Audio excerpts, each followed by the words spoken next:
आखाती युद्धाचा परिणाम आता सुकामेव्याच्या किमतीवर सुद्धा पाहायला मिळतोय। काजू, बदाम, खसखस आणि खजुराच्या किमती 20 ते 25% वाढल्यात। रमजान ईदच्या शीरखुर्म्याचा गोडवा आता महाग होण्याची चिन्ह आहे। या सगळ्या संदर्भात आढावा घेतला आमचे प्रतिनिधी तेजस मोहतुरे यांनी।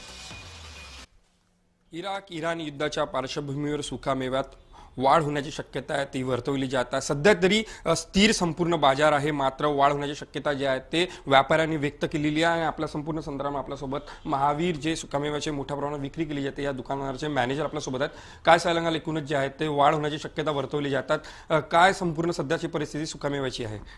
सुकामेव्यामध्ये आताही 10 ते 15% मार्केटमध्ये वाढ झालेली आहे आणि येणाऱ्या वेळेस जर असंच युद्ध सुरू राहणार तर 20 ते 25% वाढ होण्याची शक्यता आहे।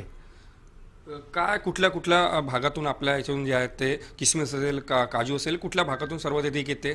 इराणमधून येते, इराणमधून अंजीर येते, मामरा बदाम येते, किशमिश येते आणि भरपूर म्हणजे हे आहे। याच्यामध्ये कसं की माल स्टोअर करून ठेवणं आणि हे करून ठेवणं म्हणजे त्याच्यामध्ये भरपूर हे लागतंय, त्याला एफर्ट्स लागते आणि भरपूर मोठ्या प्रमाणात स्टॉक करून ठेवू नाही शकत आपण, कारण ड्रायफ्रूट आहे। भारतीय बाजारपेठेवर अशा काय परिणाम होणार आणि यासाठी आपण एकूणच जे काय ते काय प्लॅनिंग संपूर्ण केलेली आहे? आमची प्लॅनिंग म्हणजे जे आहे आता सध्याच्या परिस्थितीमध्ये की आम्ही 20 दिवसाचा माल स्टॉक करून ठेवतो।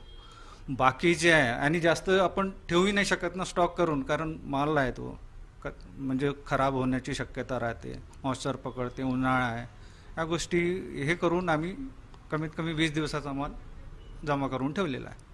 किती पर्सेंट तुम्ही आमच्या दुकानात वाढू शकता? तुम्ही रिटेलर आहात त्यामुळे आमच्या दुकानात कसं आहे, जो रेट आज आहे तोच रेट आता सध्या चालू आहे। आता मार्केटून मधून जर वाढ होईल तर आम्हाला रेट वाढवावं लागेल। कॅमेरामॅन मंगेश मोहितेसह तेजस मोहतुरे, जय महाराष्ट्र न्यूज, नागपूर।